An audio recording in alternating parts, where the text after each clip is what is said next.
I don't know if I go based on this, the charging fee right now is $1,403.56.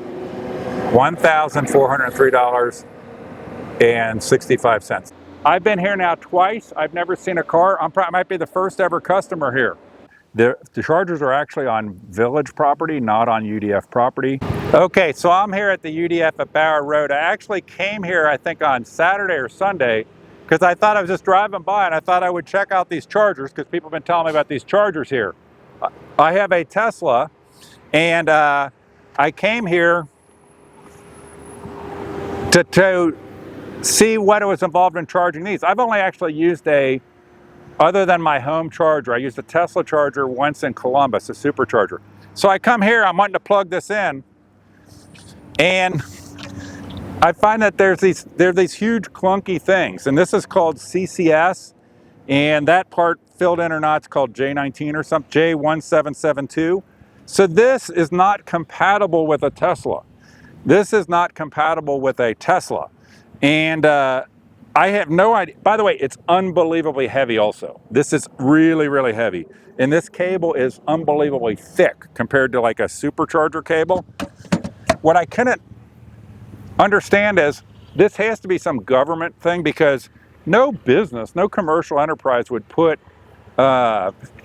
chargers in that were not compatible with Teslas. That makes no sense. Tesla's like 2/3 of all the vehicles. We have a shortage of chargers in this area. Why would you put in a charger that wasn't compatible with a Tesla?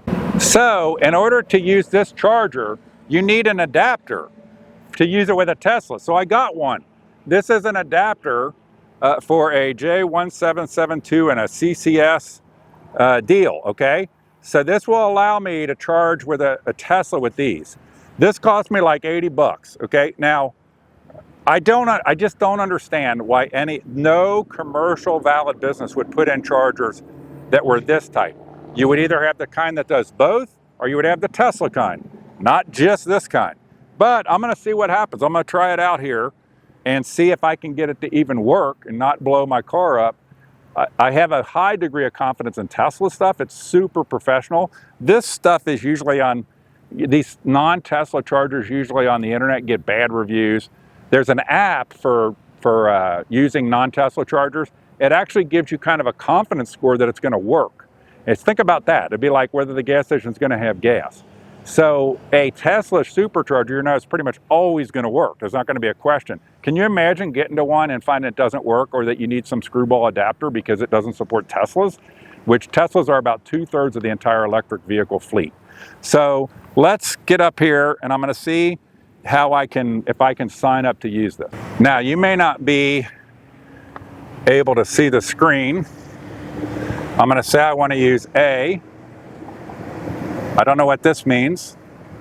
56 cents a kilowatt hour is what it says here. So 56 cents a kilowatt hour. At your home, it's like 9 or 10 cents a kilowatt hour. A supercharger that is not in a high traffic area, like a lot of times we'll have like 18 to 20 cents. Then superchargers in busy times, they'll be like 50 cents, this kind of price range. I don't know what this QR code is, but I'll give it a shot. I'm QR coding. Let's see what it's gonna have me do. On a Tesla, if you go to a supercharger, the first time your car is gonna automatically work, okay? Because Tesla already has your information from when you bought the car. So when you buy the car, it signs you up for being able to use superchargers automatically. And let's see what we're doing here. Okay, so this is gonna charge me $2 just to connect. I don't think Tesla has that. There can be a wait charge, by the way, for if you don't, if you're blocking a charger but not charging, there can be a wait charge. So $2, I'm gonna say next. So it says to connect it. Okay, now, I got this connector. Hopefully I don't blow my car up with this. So I put the connector into my car. I don't know if you can see, so I put the connector into the car. So I put the connector into the car because it's telling me on my phone to put the connector into the car. Now I'm gonna, this unbelievably heavy cable, I'm gonna bring it over here. It's gonna charge me $2 just to connect to this thing. It's super heavy, like it could rip the car apart. And I'm gonna try to plug this in. Okay, so that is, wow, it is scary how heavy that is. Like I'm scared of it breaking the car. Like I would need to have a support thing to hold it up. So now, let me go back to my phone. I'm sure you only have to do what I'm doing now one time, like the first time you do it. So I put it in there. I'm gonna do a credit card.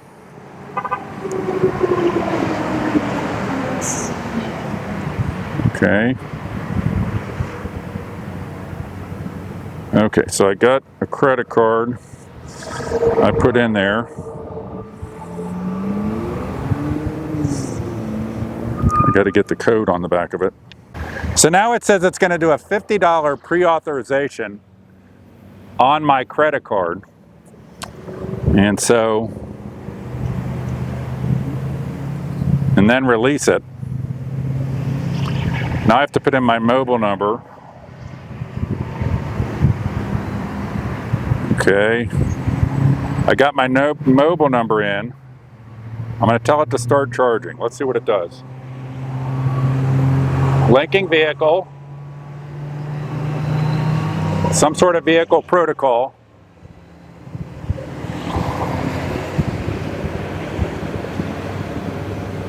Okay, $2.56 an hour, and then there's an idle fee if I don't keep moving. It says my car's at 49%. It's only giving me 80 kilowatts. So like at a supercharger, let's see if it goes up a lot. A supercharger is going to give you like, I don't know. I've only used one once, but like in the 100, like 150, 170.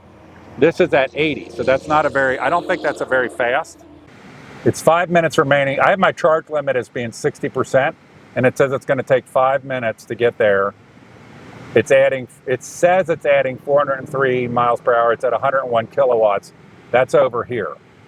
So this is using, again, this CCS with an adapter, because the one they have at the UDF here doesn't work natively with Teslas.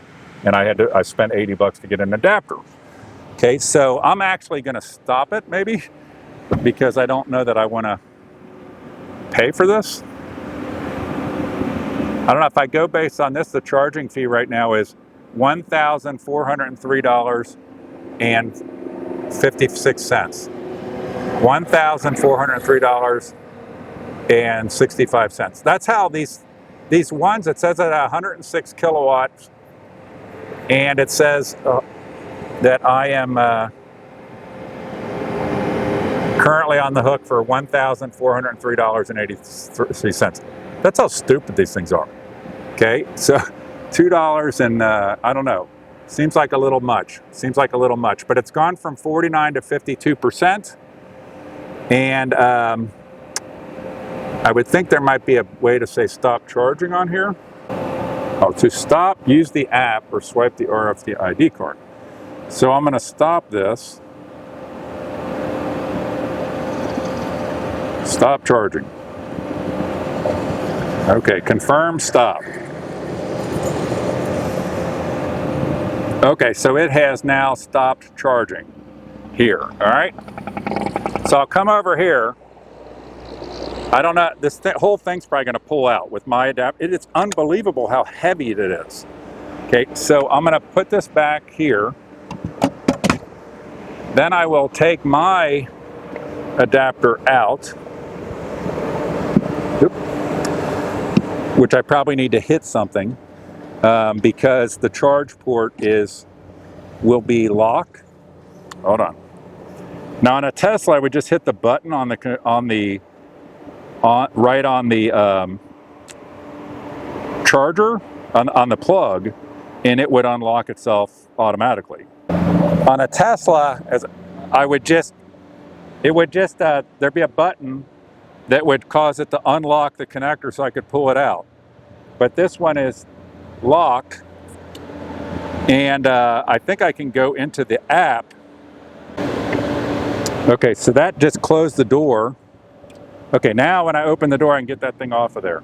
So again, On a Tesla, you just hit at a Tesla thing, you would just hit the button on there or in your home, and it would automatically release itself. All right, so that's it. I've been here now twice. I've never seen a car. I might be the first ever customer here to ever use these. No, not a single car has ever come in here using these. I had to get an $80 adapter. I just can't imagine that this was done by UDF without the government or something, because it makes no sense to have a charger that doesn't work with Teslas. All right, so I'm standing in front of the Batavia Village building where I had made some calls, and I figured out on the electric chargers some more information on the electric chargers up at UDF. They're CCS chargers, and they are actually getting them switched to support also CHAdeMO, CHAdeMO, which is another standard. And apparently there is some government money either involved or going to be involved through a grant for putting those up there. And I told them that they need to support NACS so that Teslas can natively use those devices up there. But that's an update on what I have learned by talking to the village. But the chargers are actually on village property, not on UDF property. It's some sort of project where there's a grant involved, and they currently support CCS, which does not support Teslas. CHAdeMO is something the grant requires them to support, so before they can get the grant money, they have to have them support CHAdeMO. NACS is the Tesla standard, North American Charging Standard, and they should absolutely support those if they want people to use them, but because Tesla's like 2/3 of the vehicles. And we do have a shortage of chargers in this area, but leave it to the government to put in chargers that aren't compatible with 2/3 of the electric vehicles on the road.